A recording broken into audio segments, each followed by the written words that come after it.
नमस्कार दोस्तों, स्वागत है आप सबका एक बार फिर से। आज मैं लेकर आई हूँ एक प्यारी सी लड़की की कहानी जो अपनी जिम्मेदारी बखूबी निभाती है। तो चलिए शुरू करते हैं। सुहाग सेज पर बैठी सुषमा कितनी सुंदर लग रही थी। लाल जोड़े में सजी हुई वह बड़ी बेताबी से अपने पति समीर का इंतजार कर रही थी। एकाएक दरवाजा खुला और समीर मुस्कुराता हुआ कमरे में दाखिल हुआ। सुषमा समीर को देखते ही रोमांचित हो उठी। समीर ने अंदर आकर धीरे से दरवाजा बंद किया। पलंग पर बिल्कुल पास आकर वह बैठ गया। फिर सुषमा का घूंघट उठाकर उसे आत्मविभोर हो देखने लगा।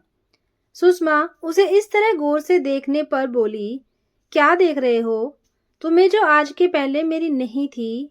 पता है सुषमा, पहली बार मैंने जब तुम्हें देखा था तभी मुझे लगा कि तुम ही मेरे जीवन की पतवार हो, और अगर तुम मुझे नहीं मिलती तो शायद मेरा जीवन अधूरा ही रहता। फिर समीर ने अपने दोनों हाथ फैला दिए और सुषमा पता नहीं कब उसके आगोश में समा गई। उस रात सुषमा के जीवन के पतझड़ का अंत हो गया था। शायद 40 साल के कठिन संघर्ष का अंत हुआ था। सुषमा और समीर दोनों बहुत खुश थे। एक दूसरे को पाकर उन्हें दुनिया की तमाम खुशियां नसीब हो गई थी।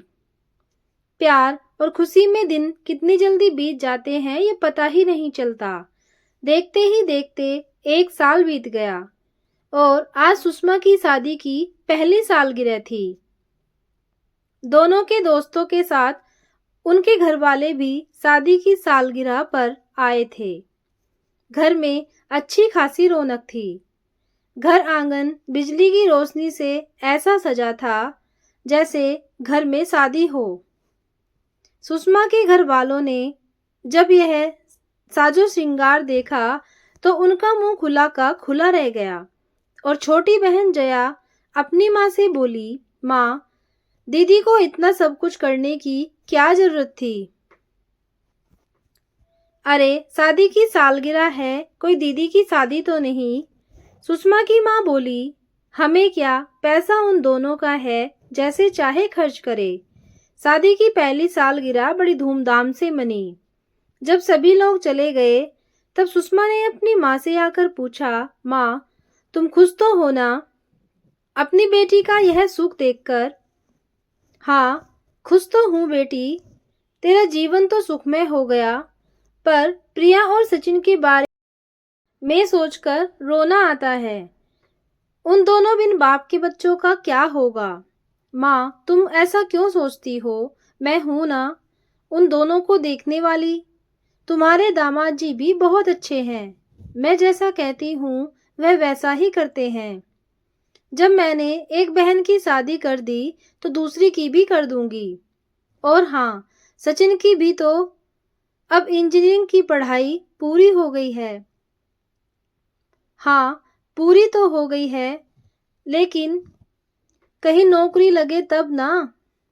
माँ, तुम घबराओ नहीं, हम कोशिश करेंगे कि उसकी नौकरी जल्द ही लग जाए।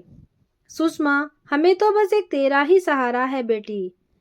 जब तू हमें छोड़कर चली आई तो हम अपने को बिल्कुल अनाथ समझने लगे हैं। अभी सुषमा और माँ बातें ही कर रहे थे कि समीर आ गया और वह हंसते हुए बोला, क्यों सुषमा, आज माँ आ गई तो मुझे भूल ही गई।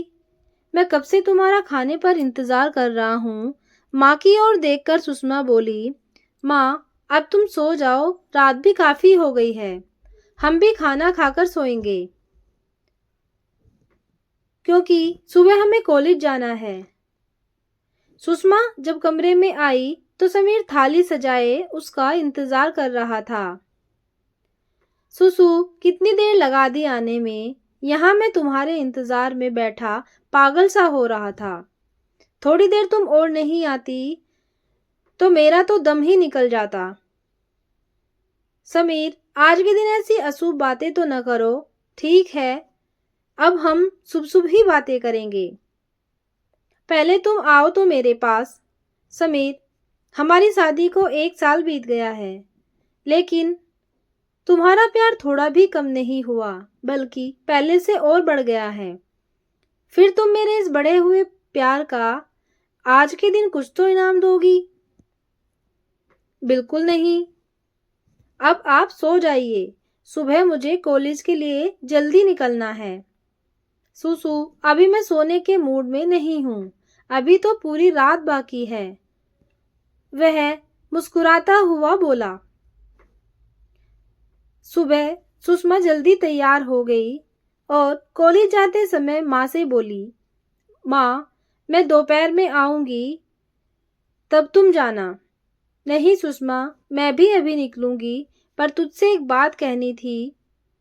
सुषमा बोली, हाँ माँ बोलो। प्रिया का एमए में दाखिला करवाना है। अगर 5,000 रुपये देती तो बेटी उसका दाखिला हो जाता। ठीक है माँ, मैं किसी से पैसे भिजवा दूंगी। सुषमा, एक तेरा ही सहारा है बेटी। मैं तुझसे एक बात और कहना चाहती हूँ कि ज्यादा फिजूल खर्ची मत किया कर। माँ, तुम्हें तो पता है कि मैंने बचपन से लेकर 1 साल पहले तक कितना संघर्ष किया है। जब पिताजी का साया हमारे सिर से उठ गया था, तब से ही मैंने घर चलाने, खुद पढ़ने और भाई बहनों को पढ़ाने के लिए क्या क्या नहीं किया। अब क्या मैं अपनी खुशी के लिए इतना भी नहीं कर सकती? मैं ऐसा तो नहीं कह रही हूँ, फिर भी पैसे बचाकर चल, हमें भी तो देखने वाला अब और कोई नहीं है। आज सुबह ही जया का फोन आया कि दीदी, आज मंटू का जन्मदिन है, तुम और जीजा जी जरूर आना। हाँ आऊंगी। और हाँ दीदी, एक बात तुमसे कहनी थी।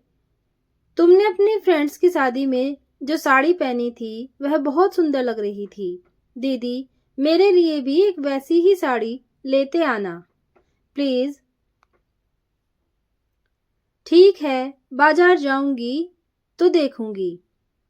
दीदी, बुरा न मानो तो मैं क्या आपसे एक बात कहूँ? हाँ बोलो। तुम अपनी वाली साड़ी ही मुझे दे दो। अरे जया, वह तुम्हारे जीजा जी की पसंद की साड़ी है तो क्या हुआ? अब तुम्हारी उम्र भी तो वैसी चमक धमक वाली साड़ी पहनने की नहीं है। जया, मेरी उम्र को क्या हुआ है? मैं तुमसे 5 साल ही तो बड़ी हूँ। यह सुनते ही जया ने गुस्से में फोन काट दिया और सुषमा फोन का रिसीव हाथ में लिए सोचने लगी थी, दुनिया कितनी स्वार्थी है, सब अपने बारे में ही सोचते हैं, चाहे वह मेरी अपनी माँ भाई बहन ही क्यों न हो। मैंने सभी के लिए कितना कुछ किया है और आज भी जिसे जो जरूरत होती है वह पूरी कर रही हूँ, फिर भी किसी को मेरी खुशी सुहाती ही नहीं। जब मैंने शादी का फैसला किया था तब भी घर वालों ने कितना विरोध किया था। कोई नहीं चाहता था कि मैं अपना घर बसाऊं।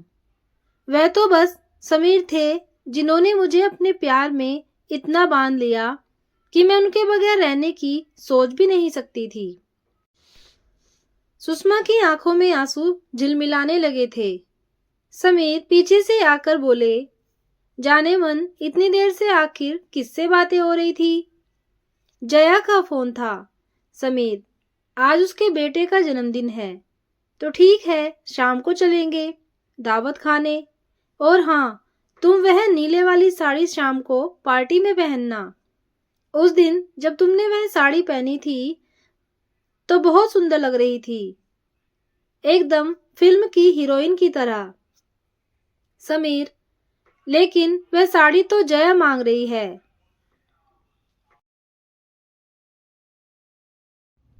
क्या? हाँ, वैसे तो मैंने उनसे कहा है कि वह आपकी पसंद की साड़ी है। तुम पार्टी में जाने के लिए कोई दूसरी साड़ी पहन लेना और वह साड़ी उसे दे देना। आखिर वह तुम्हारी छोटी बहन है। समीर, तुम कितने अच्छे हो। हाँ, वह तो मैं हूँ, लेकिन इतना भी अच्छा नहीं कि नाश्ते के बगैर कॉलेज की सोचूं। सुषमा और समीर एक दूसरे को पाकर बेहद खुश थे। दोनों के विचार भी एक थे, भावनाएं भी एक थी। एक दिन सुषमा का भाई सचिन आया और बोला, दीदी मुझे कुछ रुपए चाहिए। किस लिए? शहर से बाहर एक दो जगह नौकरी के लिए साक्षात्कार देना जाना है। कितने रुपए लगेंगे? सचिन बोला, 10,000 रुपए दे दो। तो सुषमा बोली, इतने रुपए का क्या करोगे सचिन? दीदी इंटरव्यू देने के लिए अच्छे कपड़े जूते भी तो चाहिए। मेरे पास अच्छे कपड़े और जूते नहीं हैं। सचिन, अभी मैं इतने रुपए तुम्हें नहीं दे सकती। तुम्हारे जीजा जी की बहुत इच्छा है कि हम शिमला जाएं। शादी के बाद हम कहीं नहीं गए थे। दीदी तुम्हारी शादी तो हो गई, वही बहुत है। अब इस उम्र में घूमना टहलना ये सब बेकार के चोंचले हैं। मुझे पैसे की जरूरत है, वह तो तुम दे नहीं सकती और यह फालतू का खर्च करने को तैयार हो। सचिन, क्या हम अपनी खुशी के लिए कुछ नहीं कर सकते? अरे इतने दिनों से तो मैं तुम लोगों के लिए ही करती आई हूं ना, और अब अपनी खुशी के लिए अब करना चाहती हूँ तो बात बात पर तुम लोग मुझे मेरी उम्र का एहसास दिलाते हो। सचिन, प्यार की कोई उम्र नहीं होती, वह तो हर उम्र में हो सकता है। जब मैं खुश हूँ, समीर खुश है, तो तुम लोग क्यों दुखी हो? समीर उस दिन अचानक जिद कर बैठे कि सुषमा, आज मैं अपने ससुराल जाना चाहता हूँ, क्यों ना आज हम ससुराल चलें? क्यों जी, क्या बात है? अरे आज छुट्टी है, तुम्हारे घर के सभी लोग भी घर पर ही होंगे, फिर जया भी तो आई होगी। और हाँ, नए मेहमान के आने की खुशखबरी अपने घर वालों को नहीं सुनाओगी क्या? ठीक है, अगर तुम्हारी इच्छा है तो चलते हैं तुम्हारे ससुराल। ये कहकर सुषमा मुस्कुरा दी थी। सुषमा आज काफी सज धज कर मायके आई थी। लाल रंग की साड़ी से मेल खाता ब्लाउज और उसी रंग की बड़ी सी बिंदी अपने माथे पर लगा रखी थी। उसने सोने के गहनों से अपने को सजा लिया था। माँ उसे देखकर मुस्कुरा दी। क्या बात है, आज तो बड़ी सजकर आई है। अभी सुषमा कुछ कहना चाह रही थी कि इतने में प्रिया बोली, बुढ़ी घोड़ी लाल लगाम। प्रिया की बातें सुनकर सुषमा का खून खोल उठा, पर वह कुछ बोली नहीं। माँ ने आदर के साथ बेटी को बिठाया और दामाद जी से हाल समाचार पूछे। सुषमा बोली, माँ खुशखबरी है, तुम नानी बनने वाली हो। माँ यह सुनकर बोली, चलो ठीक है, एक बच्चा हो जाए।